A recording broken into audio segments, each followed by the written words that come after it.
గట్టిగా దేవుని నామమునకు వందనాలు. నాకు అవకాశం ఇచ్చినటువంటి సంఘ కాపరి గారికి, సంఘ పెద్దలకు, కూడి ఉన్న సంఘం అంతటికి నా హృదయపూర్వక ధన్యవాదాలు తెలియచేస్తూ ఉన్నాను. తండ్రి, నీ చేతికి నా ఆత్మను అప్పగించుకొనుచున్నాను. ప్రార్థన చేసుకుందాం.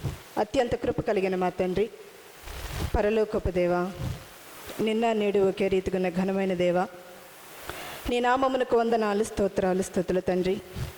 మరి నీ సిలువపై పలికినటువంటి అమూల్యమైనటువంటి సప్తసూక్తులలో 6 మాటల ద్వారా 6 మాటలలో ఉన్నటువంటి ఆత్మీయ అర్థాన్ని మాకు వినిపింపచేస్తున్న విధానాన్ని బట్టి నీకు వేలాది స్తుతులు, స్తోత్ర వందనాలయ్యా.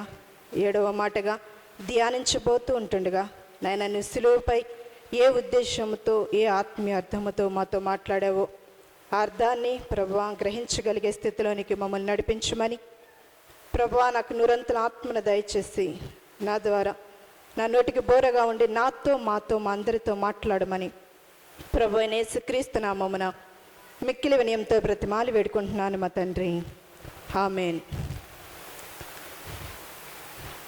సిలువలో పలికినటువంటి 7వ మాట, తండ్రి నీ చేతికి నా ఆత్మను అప్పగించుకొనుచున్నాను. యేసయ్య గొప్ప శబ్దంతో కేకవేసి ప్రాణము విడిచెను. ఆయన పలికిన 7 మాటలలో 3 మాటలు కేకవేసి పలికినటువంటి మాటలు. ఆ మాటలు మొదటిగా 4వ మాట, రెండవది 6వ మాట, మూడవది 7వ మాట. ఈ 3 మాటలు కూడా ఆయన కేకవేసి పలికినటువంటి మాటలుగా మనకి పరిశుద్ధ గ్రంథము నుండి తెలియచేయబడుతుంది.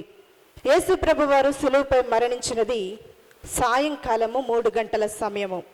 అది దేవునికి సాయంకాల బలి అర్పించే సమయము. బలి అర్పించే క్రమము పూర్తి అయిన తర్వాత యాజకుడు బోర ఊదుతాడు. ధర్మశాస్త్రము ప్రకారము ప్రభువు కూడా, యేసుక్రీస్తు వారు కూడా లోక పాపములు మోసుకొని పోవు దేవుని గొర్రెపిల్లగా పాప పరిహారార్థ బలిగా సిలువపై అర్పించగా ఆయన గొప్ప కేక వేసి యాజకుని బోరవలే తన ఆత్మను తండ్రికి అప్పగించినట్లుగా వ్రాయడం మనం చూస్తూ ఉన్నాం. ఆత్మను అప్పగించుట అనే గంభీర సత్యమును మనం అర్థం చేసుకోవడానికి చిన్న ఉదాహరణ ద్వారా నేను చెప్తానండి. చిన్నపిల్లలు అప్పటి వరకు ఆడుకున్నటువంటి తమ యొక్క బొమ్మను తండ్రి చేతిలో పెట్టి వారు నిద్రపోతారు. మరలా తిరిగి వారు లేచిన వెంటనే ఆ బొమ్మను మళ్ళీ వారు తీసుకోగలరు. అదే రీతిగా, ఎందుకంటే తండ్రి చేతిలో పెడతారు. తండ్రి మీద వారికి ఉన్నటువంటి నమ్మకాన్ని బట్టి, తండ్రి మీద వారికి ఉన్నటువంటి విశ్వాసాన్ని బట్టి అప్పటి వరకు ఆడుకున్నటువంటి ఆ బొమ్మని తండ్రి చేతిలో పెట్టి వారు నిద్రపోతారు. అలానే ప్రభువారు కూడా అదే నమ్మకంతో తన ఆత్మను తండ్రికి అప్పగించాడు. యోహాను సువార్త 10వ అధ్యాయము 18వ వచనంలో చెప్పినట్లుగా, నా అంతట నేనే నా ప్రాణమును పెట్టుచున్నాను, తిరిగి తీసుకున్నటకు నాకు అధికారము కలదు. ఆ రీతిగానే ప్రభువారు కూడా తన ప్రాణాన్ని పెట్టడానికి తన ఆత్మను తండ్రికి అప్పగిస్తూ ఉన్నాడు. 4 సువార్తికులు కూడా ఈ మాటల్లోని స్పష్టతను తెలియచేశారండి. ఏ రీతిగా తెలియచేశారో చూద్దాం. మొదటిగా మత్తయి సువార్తికుడు 27వ అధ్యాయము 30వ వచనంలో యేసు బిగ్గరగా కేక వేసి ప్రాణము విడిచెను అని రాయడం మనం చూస్తాం. రెండవదిగా మార్కు సువార్తికుడు 15వ అధ్యాయము 37వ వచనంలో యేసు గొప్ప కేక వేసి ప్రాణము విడిచెను అని వ్రాయడం మనం చూస్తాం. మూడవదిగా లూకా సువార్తికుడు 23వ అధ్యాయము 46వ వచనంలో యేసు గొప్ప శబ్దముతో కేక వేసి తండ్రి నీ చేతికి నా ఆత్మను అప్పగించుకొనుచున్నాను అనెను. నాలుగవదిగా యోహాను భక్తుడు 19వ అధ్యాయము 30వ వచనంలో యేసు సమాప్తమైనదని చెప్పి తల వంచి ఆత్మను అప్పగించెను. ఈ 4 సువార్తికులు కూడా ఈ విషయాన్ని మనకి జ్ఞాపకం చేస్తూ ఉన్నారు. కానీ లూకా రాసినటువంటి సువార్తలో మాత్రమే ఆ కేకలోని స్పష్టతను, లేదా ఆ కేక ఏమిటో అనే అర్థాన్ని మనకి వివరించాడండి. ఆయన యొక్క సువార్తలో రాయబడినటువంటి మాట, నా ఆత్మను నీ చేతికి అప్పగించుకొనుచున్నాను. ఇది ప్రభువారు వేసినటువంటి సిలువపై వేసిన ఆఖరి కేకగా వ్రాయబడుతుంది. ఈ కేకలో ఎన్నో అద్భుత కార్యాలు జరిగినట్లుగా కూడా మనం పరిశుద్ధ గ్రంథంలో చూడగలమండి.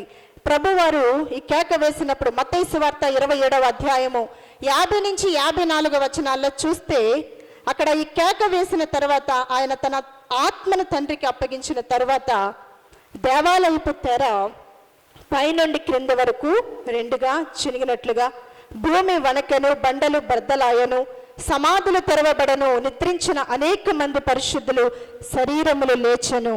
అలా లేచిన తర్వాత పరిశుద్ధ పట్టణంలో ప్రవేశించి అనేకులకు అగుపడిరి అని ఈ రీతిగా అనేకమైనటువంటి విషయాలు ఈ కేకలో జరిగినట్లుగా మనకి ఈ సువార్తలో వ్రాయబడుతుంది. ఇవన్నీ చూచి కేకను విన్నటువంటి, అక్కడే ఉండి అప్పటి వరకు బాధించిన హింసించినటువంటి వారందరూ, అక్కడ నిలుచుండి చూస్తున్నటువంటి శతాధిపతి కూడా ఆయన ప్రాణము విడిచుట చూచి ఇచ్చిన సాక్ష్యం అద్భుతమైన సాక్ష్యం అండి. ఆ సాక్ష్యమే మార్కు సువార్తికుడు 15వ అధ్యాయము 39వ వచనంలో రాస్తూ ఉన్నాడు. నిజముగా ఈ మనుషుడు దేవుని కుమారుడే అన్నది శతాధిపతి ఇచ్చినటువంటి అద్భుత సాక్ష్యమే ఇక్కడ సిలువ ఫలముగా, విజయ సంకేతముగా మనకి కనిపిస్తుంది. అయితే ఆత్మను అప్పగించినటువంటి మన పితరుల గురించి కూడా జ్ఞాపకం చేసుకుందాం. ఇక్కడ మిగిలిన 3 సువార్తికులు ప్రాణము విడిచెను అని మనకు జ్ఞాపకం చేస్తూ ఉన్నారు. ఆ ప్రాణము విడవడం విషయంలో మనం జ్ఞాపకం చేసుకుంటే, ఆత్మను అప్పగించడం అన్నది ఆయన రక్తములో కడుగబడి ఆయన కొరకు జీవించి ప్రాణార్పణం గావించి వారందరికీ వర్తించునని పరిశుద్ధ గ్రంథం ద్వారా మనకు తెలియజేయబడుతుంది. అందుకే దైవ సన్నిధిలో ఈ విధముగా జరిగించిన వారిని కొంతమందిని మన పితరులను జ్ఞాపకం చేసుకుందాం. మొదటిగా అబ్రహాము, ఆయన నిండు వృద్ధాప్యమునకు వచ్చిన వాడై మంచి ముసలితనమందు ఆయన తన ప్రాణము విడిచి మృతి పొంది పితరుల యొద్దకు చేర్చబడినట్లుగా ఆదికాండము 35వ అధ్యాయం 20వ వచనంలో మనకు తెలియజేయబడుతుంది. రెండవదిగా ఇస్సాకు కూడా కాలము నిండిన వృద్ధుడై ప్రాణము విడిచి పితరుల యొద్దకు చేర్చబడినట్లుగా ఆదికాండము 35వ అధ్యాయం 20వ వచనంలో రాయబడుతుంది. అదే రీతిగా యాకోబు కూడా తన కుమారులకు ఆజ్ఞాపించిన తర్వాత, చాలించిన తర్వాత మంచం మీద తన కాళ్ళు ముడుచుకొని ప్రాణము విడిచి తన స్వజనుల యొద్దకు చేర్చబడినట్లుగా వ్రాయబడుతుంది. దావీదు భక్తుడైతే, నా ఆత్మను నీ చేతికి అప్పగించుచున్నాను, యెహోవా సత్యదేవ, నన్ను విమోచించువాడవు నీవే అని కీర్తనకారుడైనటువంటి దావీదు 31వ అధ్యాయము 5వ వచనంలో తన ఆత్మను అప్పగించినట్లుగా వ్రాయబడుతూ ఉంది. అదే రీతిగా స్టెఫెను కూడా యేసు ప్రభువా నా ఆత్మను చేర్చుకొనుము అని పలుకుచుంటుండగా వారు అక్కడ ఉన్న వారందరూ అతనిని రాళ్లతో కొట్టి చంపారు. అయితే అతడు మోకాళ్ళుని ప్రార్థిస్తూ ఉన్నాడు, ప్రభువా వారి మీద ఈ పాపము మోపకుమని చెప్పి గొప్ప శబ్దంతో పలికి ఈ మాట పలికి అతను నిద్రించినట్లుగా అపోస్తుల కార్యముల గ్రంథము 7వ అధ్యాయము 59-60 వచనాల్లో మనకు కనబడుతుంది. అదే రీతిగా పౌలు భక్తుని కూడా మనం జ్ఞాపకం చేసుకుంటే, ఆయన కూడా మంచి పోరాటము పోరాడి తిని, నా పరుగు కడముట్టించి తిని, విశ్వాసము కాపాడుకుంటుని, ఇక మీదట నా కొరకు నీతి కిరీటము ఉంచబడి ఉన్నదని చెప్పి ఆయన కూడా తన ఆత్మను అప్పగించడం గురించి తిమోతికి రాసినటువంటి 2వ పత్రిక 4వ అధ్యాయము 7-8 వచనాల్లో మనకు కనబడుతుంది. యేసు ప్రభు వారు కూడా సిలువలో యేసే చేసినటువంటి బలియాగ క్రమము ఆయన ప్రాణము విడుచుట ద్వారా ముగించినట్లుగా ఇక్కడ మనకు తెలియజేయబడుతుంది. ఆయన ప్రాణం విడుచుటలో ముందుగా ఆయన ఆత్మను తండ్రికి అప్పగించను అని రాయబడి ఉన్నదండి. అప్పగించుట అన్నది మరలా తీసుకున్నటని మనకి తెలియచేస్తుంది. అనగా యేసయ్య తన ఆత్మను తండ్రి యొద్ద నుండి మరలా తీసుకును, అదే మనకి పునరుద్ధానముగా కూడా తెలియచేయబడుతూ ఉంది. అయితే ఈ 7వ మాటలోని ఆత్మీయ భావాన్ని గురించి కూడా కొద్ది నిమిషాలు జ్ఞాపకం చేసుకోవడానికి సిద్ధపడదాం. 7వ మాటలో ఉన్నటువంటి ఆత్మీయ భావము, మొదటిగా యేసు తన కుమారత్వమును రుజువు చేసెను. ఇక్కడ నీతిమంతుడును ఏ పాపము లేని యేసు మన కోసము పాపిగా సిలువ మరణానికి అప్పగించగా ఆయన సిలువలో పలికినటువంటి జయోత్సాహపు కేకను బట్టి ఆయన కుమారత్వంను నిరూపించుకున్నట్లుగా మనము మొదటిగా జ్ఞాపకం చేసుకోవచ్చు. రెండవదిగా చూస్తే ఆయన పరమ నుండి వచ్చిన వాడని ఈ మాట ద్వారా మనకి అర్థమవుతుంది. ఆయన పరమ నుండి వచ్చిన వాడని రుజువు చేయబడుతుంది. యోహాను సువార్త 14వ అధ్యాయము 1-3 వచనాలు చూస్తే, మీ హృదయములను కలవరపడనియొద్దని శిష్యులకు చెబుతూ ఉంటాడు. అంతేకాదు తండ్రి యొద్ద మీ కొరకు నివాసములను నేను సిద్ధపరచుదును అని కూడా ఆయన చెప్పినటువంటి పరలోక సత్యములు ఈయన పరలోక వాసి అని మనకి రుజువు చేయుచున్నవి. మూడవదిగా చూస్తే, మరణము ఆయన జీవితానికి ముగింపు కాదు. యేసు మరణించడం ద్వారా ఆయన జీవితము పూర్తిగా ముగించబడలేదండి. ఎందుకంటే తండ్రి అతనికి ఇచ్చినటువంటి పని, తండ్రి ప్రభువారికి ఇచ్చినటువంటి పని, అప్పగించిన పని ముగించబడింది. అయితే ఆయన పునరుద్ధరణే పరమునకు కొనుపోబడి తండ్రి కుడిపార్శ్వమున నిలుచుండి మనందరి కొరకు విజ్ఞాపన చేస్తూ ఉన్నాడు. కనుక మరణం ఆయన జీవితానికి ముగింపు కాదు అని ఈ 7వ మాట ఆత్మీయ భావాన్ని మనకి తెలియచేస్తూ ఉంది. 4వది చూస్తే తండ్రితో ఆయనకున్నటువంటి సహవాసాన్ని రుజువు చేయుచున్నది. నేనును తండ్రిని ఏకమై ఉన్నాము, నన్ను చూచిన వాడు నా తండ్రిని కూడా చూచునని వీరిద్దరిని గురించిటువంటి ఐక్యతను ప్రభువారు తెలియచేస్తూ ఉన్నారు. కనుకనే యేసు సిలువలో తండ్రితో తిరిగి సహవాసాన్ని నిర్మించుకున్నటకు గాను తన ఆత్మను తండ్రికి అప్పగిస్తూ ఉన్నాడు. 6వదిగా చూస్తే 6వ ఆత్మీయ భావము ఆయన చివరి సమర్పణ, తండ్రికి తన ఆత్మను అప్పగించుకుంటూ ఉన్నాడు. సిలువలో యేసయ్య చేసుకున్నటువంటి చివరి సమర్పణ అండి. ఆయన వస్త్రాలైతే రోమా సైనికులు లాక్కున్నారు, ఆయన శరీరం అయితే యోసేపు తీసుకుని ఉన్నాడు, కానీ ఆత్మ మాత్రం తిరిగి తండ్రి యొద్దకి అప్పగిస్తూ ఉన్నాడు. లూకాసు సువార్త 23వ అధ్యాయం 46వ వచనంలో తండ్రి నీ చేతికి నా ఆత్మను అప్పగించుచున్నానని ఆత్మను తండ్రికి అప్పగిస్తూ ఉన్నాడు. 7వ విషయముగా ఈ 7వ మాట సంపూర్ణతను తెలియచేయుచున్నది. 7 అనే మాట సంపూర్ణతకు గుర్తు. 7 అనే మాట పరిపూర్ణతను, సంపూర్ణతను తెలియచేస్తూ ఉంది. కనుక ఆయన చేయవలసిన పని, రక్షణ కార్యము, భూలోక సేవ అన్నిటినీ జరిగించి సంపూర్తి చేసి తండ్రికి తన అప్పగించినటువంటి పనిని సంపూర్తి చేసి ఆత్మను అప్పగిస్తూ ఉన్నాడు. అంతేకాదు తండ్రి యొద్ద భద్రత ఉన్నదని ఎరిగి తన ఆత్మను తండ్రికి అప్పగిస్తూ ఉన్నాడని దేవుని వాక్యం ద్వారా తెలియచేస్తూ ఉన్నానండి. అయితే అప్పగించుటను గురించి కొన్ని సత్యాలు. ప్రభు తండ్రికి తన ఆత్మను అప్పగించక మునుపే మన కొరకు ఏమి అప్పగించాడో చూద్దాం. యెషయా గ్రంథము 50వ అధ్యాయం 6వ వచనంలో చూస్తే ఆయన కొట్టు వారికి వీపును అప్పగించాడు. ఆయన కొట్టు వారికి వీపును అప్పగించినట్లుగా యెషయా 50వ అధ్యాయం 6వ వచనంలో వెంట్రుకలు పెరుకు వారికి చెంపలను అప్పగించినట్లుగా యెషయా గ్రంథము 50వ అధ్యాయం 6వ వచనంలో ఉమ్మవేయి వారికి తన ముఖాన్ని అప్పగించినట్లుగా యెషయా గ్రంథము 50వ అధ్యాయం 6వ వచనంలో దున్ను వారికి దేహమును అప్పగించాడు, గుడ్డివారికి ఆయన ముఖాన్ని అప్పగించాడు, మేకులు కొట్టుటకు కాళ్ళు చేతులను ఆయన అప్పగించాడు, ముళ్ళ కిరీటము కొరకు శిరస్సును అప్పగించాడు, కొరడాలతో కొట్టువారికి ఆయన శరీరాన్ని అప్పగించాడు, ఆయన వస్త్రములను సైనికులకు అప్పగించారు, ఆయన ప్రక్క బల్లెపు పోటుకై అప్పగించాడు, పశ్చాత్తాపడినటువంటి దొంగకు పరలోక రాజ్యాన్ని పాల్పంపులు పొందడానికి భాగ్యాన్ని ఇచ్చాడు, సమాప్తమైనదని చెప్పి తండ్రికి లెక్క అప్పగించాడు, చివరిగా ఆత్మను తన తండ్రికి అప్పగించాడు. కనుక ఈ 7వ మాటల్లో ఉన్నటువంటి అర్థాన్ని తెలుసుకునే ముందుగా ఆయన మన కొరకు ఇన్ని అప్పగించి ఆయన యొక్క కార్యాన్ని పూర్తి చేసి చివరిగా తన తండ్రికి తన ఆత్మను అప్పగిస్తూ ఉన్నాడు. అయితే ఈ 7వ మాటలో మనం అర్థం చేసుకోవలసినటువంటి 2 ప్రాముఖ్యమైన విషయాలు ఉన్నాయండి. మొదటిది మిషన్, రెండవది సబ్మిషన్. నిజానికి 7వ మాటలో మనకు అర్థమవుతున్నటువంటి విషయం సబ్మిషన్. ఈ సబ్మిషన్ ఏమిటి అంటే 7వ మాట మనకు అర్థమవుతున్నది, సబ్మిషన్ అనేది సంపూర్తి చేయబడినప్పుడే మనం మాట్లాడే మాట. ఏదైనా ఒక పని పూర్తి చేసిన తర్వాత దాన్ని మనం సబ్మిట్ చేస్తే అది సబ్మిషన్ అని అర్థమవుతుంది. అయితే ఈ సబ్మిషన్ అన్న అర్థానికి ముందుగా ప్రభువారి సబ్మిషన్ అనే ఈ మాట వాడే ముందుగా ఆయన ఏం సబ్మిట్ చేశాడు, తండ్రి కొరకు ఏం చేశాడని ఆలోచన చేస్తే మనము సిలువలో ఆయన పలికినటువంటి మొదటి 6 మాటలను జ్ఞాపకం చేసుకోవచ్చు. ఆయన మిషన్ని తెలియచేస్తున్నాయి మొదటి 6 మాటలు. ఏమిటి 6 మాటల మిషన్ అని మనం ఆలోచన చేస్తే ఆయన సంపూర్తి చేసి 6 మాటల యొక్క మిషన్ని ఆయన సంపూర్తి చేసి 7వ మాట ద్వారా ఆయన సబ్మిట్ చేస్తూ ఉన్నాడు. అయితే 6 మాటల్లో ఉన్న మిషన్ ఏంటో కూడా కొన్ని నిమిషాలు ఆలోచన చేద్దాం. మొదటి మాట, తండ్రి వీరేమి చేయుచున్నారో వీరెరుగురు గనుక వీరిని క్షమించుము. లూకాసు వార్త 23వ అధ్యాయం 34వ వచనం. ఈ మాటలో ఆయన మిషన్ క్షమాపణ.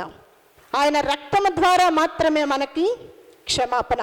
ఎఫెసీయులకు రాసిన పత్రిక 1వ అధ్యాయం 7వ వచనంలో చూస్తే ఆయన రక్తము ద్వారా మనకు విమోచన, మన అపరాధములకు క్షమాపణ దొరుకును అని అక్కడ రాయబడుతూ ఉంది. అంతే కదండి, మత్తయి సువార్త 5వ అధ్యాయం 44వ వచనంలో మీ శత్రువులను ప్రేమించుడి, వారి కొరకు ప్రార్థన చేయుడి. ఆయన మొట్టమొదటి ఈ 6 మాటల్లో మొదటి మిషన్ క్షమాపణ. రెండవదిగా చూస్తే నేడు నీవు నాతో కూడా పరదేశంలో ఉందువు, లూకా సువార్త 22:43. దీనిలో ఆయన మిషన్ నశించిపోతున్న దానిని వెతికి రక్షించడం. ఇక్కడ నశించిపోతున్నటువంటి దొంగను ఆయన రక్షించడం చేత అతడు పరదేశునికి చేర్చబడ్డాడు. దొంగ వంటి మనస్తత్వం కలిగినటువంటి, దొంగ వంటి గుణము కలిగినటువంటి మనము కూడా నశించిపోకుండానట్లు ఆయన ఈ లోకానికి వచ్చాడు. మనందరినీ వెదకి రక్షించడం కొరకే ఆయన ఈ లోకానికి వచ్చాడు. ఆ పనిని కూడా ఆయన పూర్తి చేశాడు. మూడవదిగా చూస్తే, అమ్మా ఇదిగో నీ కుమారుడు, ఇదిగో నీ తల్లి. యోహాను సువార్త 19:26-27. ఆయన మిషన్ ఆదరణ. యెషయా 61:1-2 ప్రకారము అక్కడ మనకు వ్రాయబడుతూ ఉంది, నలిగిన హృదయం గల వారిని దృఢపరచుటకు, చెరలో ఉన్న వారికి విడుదలను, బంధింపబడిన వారికి విముక్తిని ప్రకటించుటకు, యెహోవా హితవత్సరమును, దేవుని ప్రతిదండన దినమును ప్రకటించుటకు, దుఃఖాక్రాంతులందరినీ ఓదార్చుటకు. ఇదంతా కూడా ఆయన మిషన్ అండి. ఆదరణకరంగా ఉండడానికి ఆయన ఈ లోకానికి మనందరినీ ఆదరించడానికి, ఓదార్చడానికి, ప్రకటించడానికి, విడిపించడానికి ఈ లోకానికి వచ్చాడు. ఆయనకి తండ్రి అప్పగించినటువంటి ఆ మిషన్ కూడా ఆయన పూర్తి చేశాడు. 4వదిగా చూస్తే, నా దేవా నా దేవా నన్నెందుకు విడిచితివి. మార్కు సువార్త 15:34. తండ్రితో సమాధానపరచడం ఆయన మిషన్. మనల్ని తండ్రితో సమాధానపరచడం.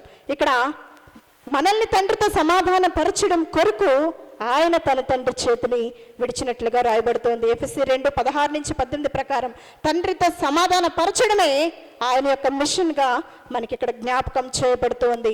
5వదిగా చూస్తే, 5వ మాట దప్పిగొనుచున్నాను. యోహాను సువార్త 19:28. నిజానికి ఆయన దాహము భౌతికమైనటువంటి బలహీనతకు సాదృశ్యమైనప్పటికీ యోహాను సువార్త 4:14 నేనిచ్చి నీళ్లు త్రాగువాడు ఎప్పటికీ దప్పిగొనడు అని వ్రాయబడుతోంది. అనగా ఆ రీతిగా అన్నటువంటి ప్రభువు ఆయన ఇది నీకు నాకు జీవజలం ఇవ్వడం కొరకు ఈ లోకానికి శరీరధారి అయి వచ్చి శ్రమలను అనుభవించి మనందరి నిమిత్తమే ఆయన దాహము గొన్నవానిగా ఇక్కడ దప్పిగొనుచున్నానని మాట్లాడుతున్నట్లుగా మనకు తెలియజేయబడుతోంది. 6వదిగా చూస్తే, సమాప్తమైనది. యోహాను సువార్త 19:30. ఆయన ఈ లోకంలోకి వచ్చినటువంటి పని యావత్తును కూడా, ఆ పరిచర్య యావత్తును ముగించి ఆ పలికినటువంటి మాట, 6వ మాట సమాప్తమైనదని. తండ్రి అప్పగించినటువంటి పనిని ముగించిన క్షణంలో ప్రభు శిలువపై పలికినటువంటి మాట సమాప్తమైనది. సమాప్తం చేయడంతోనే పని ముగిసిపోలేదండి. ఒక అసైన్మెంట్ రాసి ముగించిన తర్వాత అక్కడ ఉన్నటువంటి ఆ యొక్క టీచర్కో లేకపోతే గైడ్కో మనం ఆ యొక్క అసైన్మెంట్ని సబ్మిట్ చేయాలి. మనం అసైన్మెంట్ అంతా రాసేసిన తర్వాత వారికి ఇవ్వకపోతే అది మనం సబ్మిట్ చేసినట్టు కాదు. కనుక అప్పగించాలి. అప్పగించిన దాన్నే మనం సబ్మిట్ అంటాం. అప్పుడే మనకి విజయం దక్కుతుంది, ఫలితం వస్తుంది. అదే రీతిగా ఈ 7వ మాటలో ప్రభు మాట్లాడుతున్నటువంటి మాట ఆయన పరిచర్య అంతటికీ లభించినటువంటి విజయానికి దక్కిన ఫలితానికి సంకేతంగా ఈ మాట మాట్లాడుతూ పరిచర్య ముగించి ఆయన తన ఆత్మను తండ్రికి అప్పగిస్తూ తన మిషన్ని తండ్రికి సబ్మిట్ చేస్తూ ఉన్నాడు. తను ఏ మిషన్ మీద అయితే ఈ లోకానికి వచ్చాడో ఆ మిషన్ని పూర్తి చేసి తిరిగి తండ్రికి సబ్మిట్ చేస్తున్నట్లుగా ఇక్కడ దేవుని వాక్యం ద్వారా 7వ మాటల ద్వారా మనకు తెలియజేయబడుతుంది. మరి నా సంగతి ఏమిటి, మరి మన సంగతి ఏమిటి? ఇదేనా ఆయన వెళుతూ నీకు నాకు కూడా ఒక మిషన్ అప్పగించాడు. అదేమంటే మార్కు సువార్త 16:15 మీరు సర్వలోకమునకు వెళ్ళి సర్వ సృష్టికి సువార్త ప్రకటించమన్నాడు. అయితే అది మనం నిర్వర్తిస్తున్నామా, లేదా మన పనులు మనం చక్కపెట్టుకోవడంలోనే మన జీవితాలు తెల్లారిపోతున్నాయా అన్నది గ్రహించాలని దేవుని వాక్యం ద్వారా తెలియజేస్తూ ఉన్నానని. ఈ విషయాన్ని మనం అర్థం చేసుకోవడానికే పరిశుద్ధ గ్రంథంలో ఒక ఉపమానాన్ని కూడా మనకు దేవుడు తెలియజేశాడు, ప్రభు తెలియజేశాడు. మత్తయి సువార్త 25:14-30 చూస్తే, ఒక మనుషుడు దేశాంతరం వెళుతూ తన దాసులను పిలిచి వారికి తలాంతులు ఇస్తూ ఉన్నాడు. మొదటి దాసుని పిలిచాడు 5 తలాంతులు, రెండవ దాసునికి 2 తలాంతులు, మూడవ దాసునికి 1 తలాంతు. మరలా యజమానుడు తిరిగి వచ్చినప్పుడు 5 తలాంతులు తీసుకున్నవాడు మరి 5 తలాంతులు ఇచ్చి యజమాన్ని సంతోషపెట్టాడు. బలానమ్మకమైన మంచి దాసుడా అని దేవుడు ఆ యజమానుడు ఆ దాసుని బట్టి ఆనందించాడు. రెండవ దాసుడు కూడా మరి 2 సంపాదించి యజమాన్ని సంతోషపెట్టాడు. 1 తలాంతు ఇచ్చిన వాడు మాత్రం ఇక్కడ అతడు భూమిలో కప్పెట్టి దాచిపెట్టినట్లుగా రాయబడుతున్నాడు. అయ్యా, నువ్వు విత్తని చోట కోయవాడును, చల్లని చోట పంట కూర్చువను అన్న కఠినుడు అని నేను ఎరుగుదును, కనుక భయపడి తలాంతును భూమిలో దాచిపెట్టానని చెప్పి ఇక్కడ చెప్తూ ఉన్నాడు. అలాంటి వానికి కలిగినటువంటి శిక్ష మత్తయి సువార్త 25వ అధ్యాయం 24, 25 వచనాల్లో చూస్తే ఆ దాసుని వెలుపలికి గెంటి వేసినట్లుగా, చీకటిలోనికి పడద్రోసినట్లుగా మనకి తెలియచేయబడుతుందండి. అక్కడ పండ్లు కొరుకుట, ఏడ్పును ఉంటాయి. కనుక మన జీవిత కాలంలో మనకు అప్పగించినటువంటి మిషన్ పూర్తి చేయకపోతే మనము కూడా దేవునికి మన ఆత్మను అప్పగించుకోలేము. కనుక అంతేకాకుండా రెండవ మరణానికి అంటే నిత్య నరకానికి గురి కావాల్సి ఉంటుంది. కనుక దేవుడు మనకిచ్చినటువంటి మిషన్ పూర్తి చేయగలిగి ఆయనకి సబ్మిట్ చేసి మంచి బలానమ్మకమైన మంచి దాసులుగా, ఆయన సాక్షులుగా ఈ లోకంలో జీవించాలని కోరుకుంటూ నాకు ఇచ్చిన అవకాశాన్ని బట్టి అందరికీ వందనాలు తెలియజేస్తూ ముగిస్తున్నానండి. Thank you.